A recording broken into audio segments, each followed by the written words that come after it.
everybody, Mike Iaconelli back out in the shop with another great video for you today. And in today's shop, we're going to be talking about something that happens on lakes, reservoirs, ponds, all over the country. And it generally happens now. It happens in that early fall period, right? Late summer, early fall period.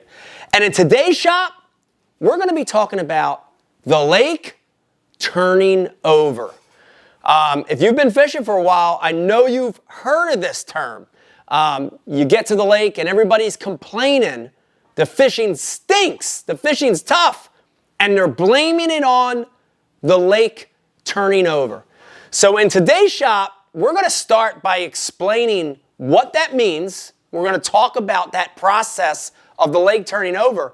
And then we're going to give you 5 different ways to combat the tough fishing that happens when the lake is turning over. Okay, let's start with, what does that mean? What does the lake turning over mean? You know, basically, and keep in mind, guys, I'm just a dumb angler. Been fishing professionally for about 30 years. I'm not a biologist or a scientist. So these are my observations. But the lake turnover is basically where the water starts mixing, okay? The water starts mixing.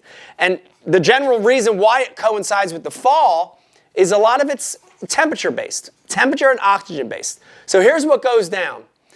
You start getting those first couple cool nights in the fall.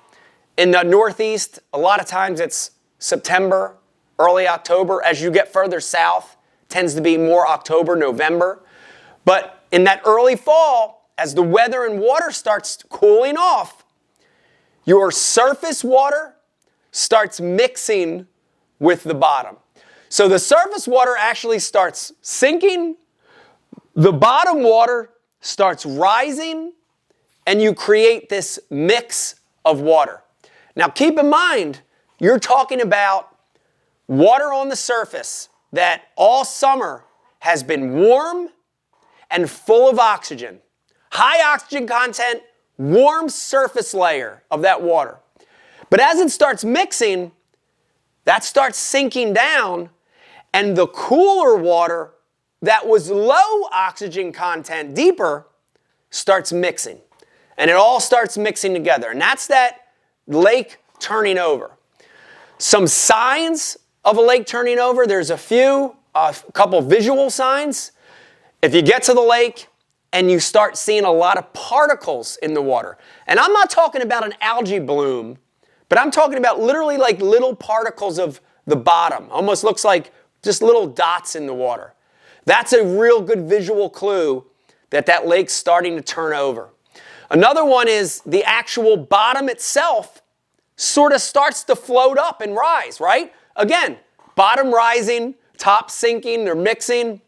So in a lot of lakes, especially I would say natural lakes, even some man-made reservoirs, you will see the bottom actually start to come up.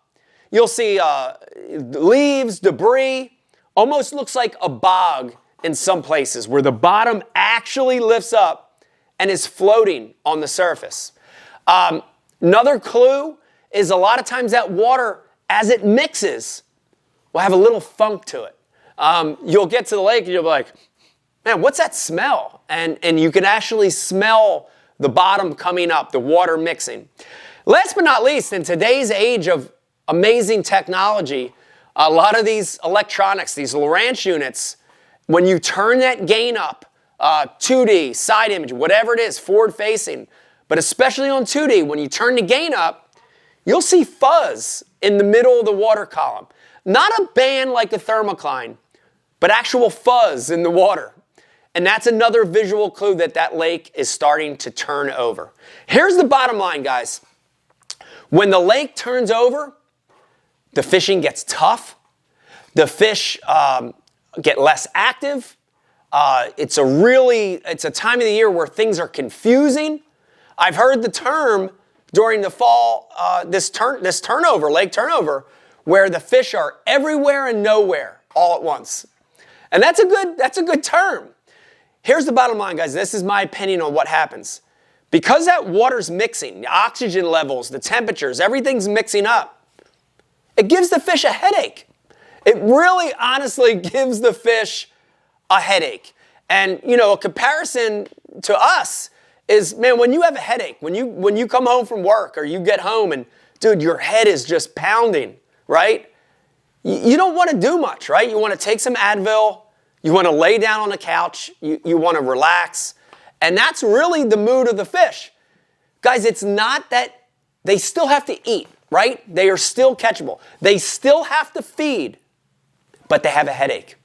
That's a real good way to explain what's going on when these lakes are turning over. But here's the good news, guys, and I got two pieces of good news for you on this lake turnover.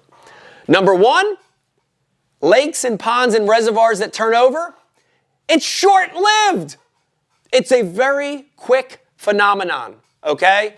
And honestly, I would say 7 to 10 days, generally 7 to 10 or 12 days, that water starts mixing, but then it settles out, right? It settles back out. And once that turnover is done, the fish lose their headache and they're hungry. And you know, they've been mad. They've had a headache for a week and now they feel good and they're ready to eat again. And that's that period where it really goes into the fall feed, okay? But let's talk about now the other good news, and that is you can still catch fish when the lake turns over. I'm going to go over really quickly 5 ways to combat a lake turning over.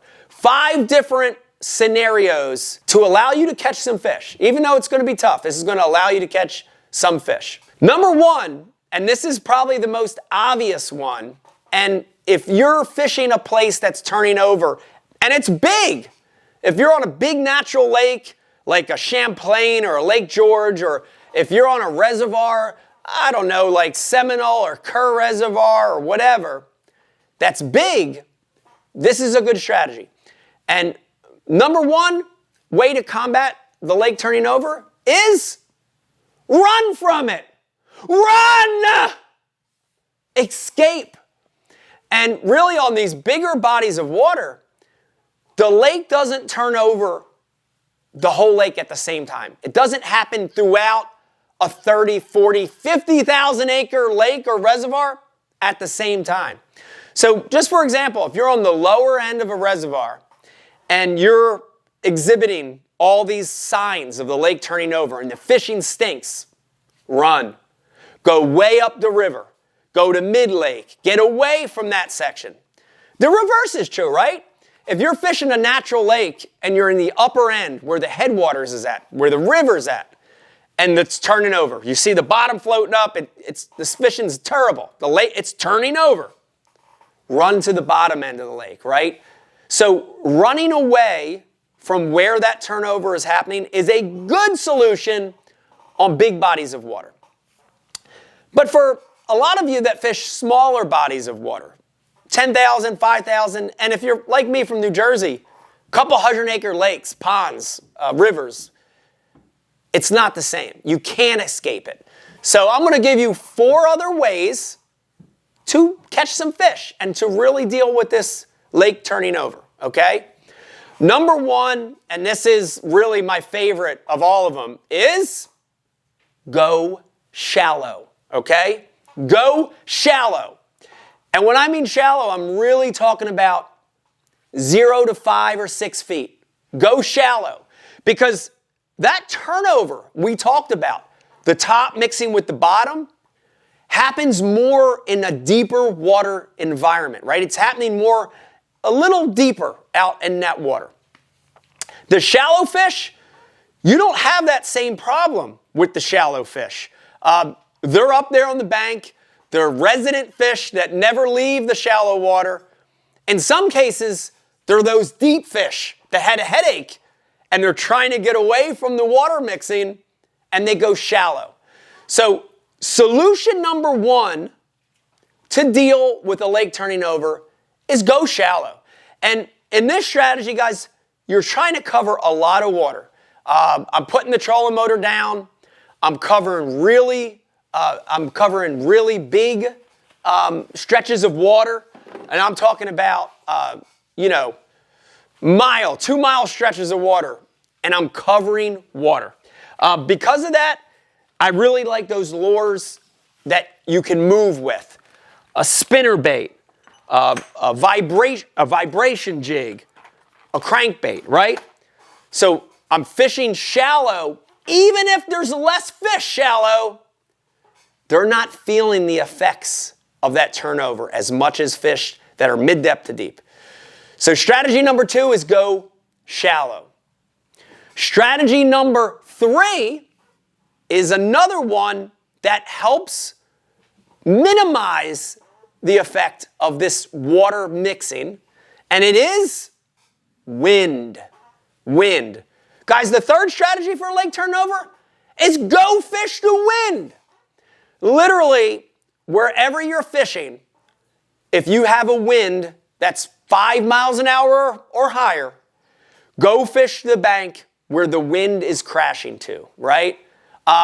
If you think about that water that's mixing when a lake's turning over, it's happening kind of slow, right? It's almost like a circle where it's gone like this. But on areas of the lake where the wind is blowing in and you've got waves and you've got chop, it's mixing that water. So the process of low oxygen, cold, warm water, all that, it's being mixed up, right? So on purpose, go fish the windy side of the bank and fish wind. Often, guys, the wind will coincide with what we talked about for number 2, which is shallow. So it's like a double whammy, right?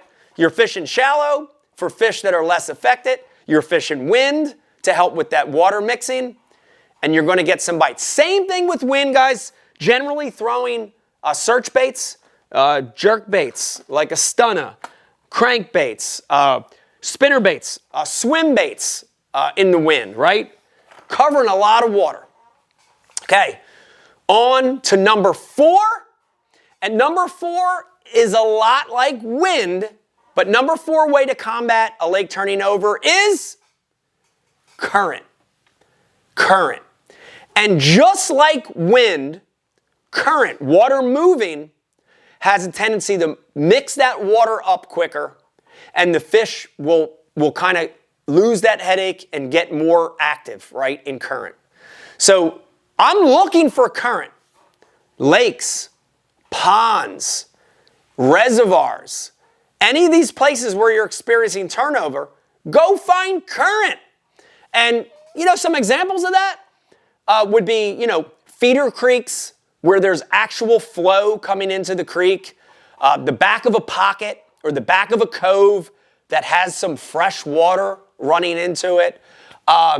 Bridges are a great place. Neck downs, because they create funnels. Even if the wind's not blowing that hard, it creates a funnel through that bridge opening or that neck down. It creates current. And last but not least, guys, man-made current. If you're fishing a reservoir and they open up the gates and start flushing current, you want to fish that current. Up here in the north, I've seen bubblers. Homeowners will attach bubblers to their docks or fountains. Anything that's creating current is a way to combat that lake turning over. All right, number 5. Last, but definitely not least, ways to fight this lake turning over, to fight the tough fishing, is to fish isolated ladder cover, okay? Isolated ladder cover. Let me explain to you, in my opinion, what ladder cover is. Ladder cover are pieces of cover that go from deep water to shallow water. And they could do it horizontally, off the bank, or they could do it vertically down even in deeper water on the bottom of the lake, okay? Give you examples for horizontal isolated ladder cover. If you're on a lake, the turnover's gone on, and there's one big dock on the bank, big giant dock, and it goes from the bank, it goes from a foot or 2 of water all the way out to 20, 15, 20, 30. It creates a ladder for fish to go from deep water to shallow water and really gives them almost like a comfort blanket. It gives them a comfort object that they can use to move and feed. It gives them a comfort zone. Other horizontal ladder cover, isolated lay-down tree, right? The key on this cover, guys, is it has to be isolated during this turnover period. You can't have a row of 50 docks. You can't have a mile of all laydowns. Look for the pieces that are isolated. But you also have vertical isolated ladder cover. And pieces like that are submerged generally, and I'll give you some examples of that. A big rock pile that has some height vertically off of the bottom. Man-made targets, submerged brush, cane piles. If you're watching this and you live in the Carolinas or Georgia or places where they plant a lot of cane piles, dude, it's tall. Those cane piles a lot of time are 10, 12 feet tall. And the same concept is going on, right? It gives the fish the ability to go deep to shallow using this piece of ladder cover, okay? Last example, ladder cover that's vertical and submerged would be, things like submerged foundations, man-made, a blown out bridge where they left the pilings, right? Something that has height to it. Again, gives the fish comfort, allows them to go deep to shallow, allows that movement. Listen to me, guys, this turnover phase, you hear a lake turning over. It's not the end of the world. Think about what's going on. Think about one of those 5 techniques, and you're still going to be able to catch fish. Yes, it's going to be tough. Yes, the fishing's a little stingy, but you're not going to zero. Use one of those techniques, and you can catch fish even when the lake is turning over. Guys, I hope you liked this shop. If you like these little bits of information, these tips, if you like these little secret things, stop right now, subscribe to the channel. Hit that button down there. When you subscribe, we're going to send you notifications, special offers, all kinds of stuff to let you know what's coming. If you're already subscribed, you got to tell your friends. You have to tell your fishing buddies about Mike Iaconelli Fishing on YouTube. We're here to help you, hopefully, gain some information and become a better angler. Good luck, good fishing, and remember, you could catch them even when the lake's turning over. Hey everybody, Mike Iaconelli out in the shop. Thanks for watching, and if you like this video, you have to check out that one, and I hope you like them.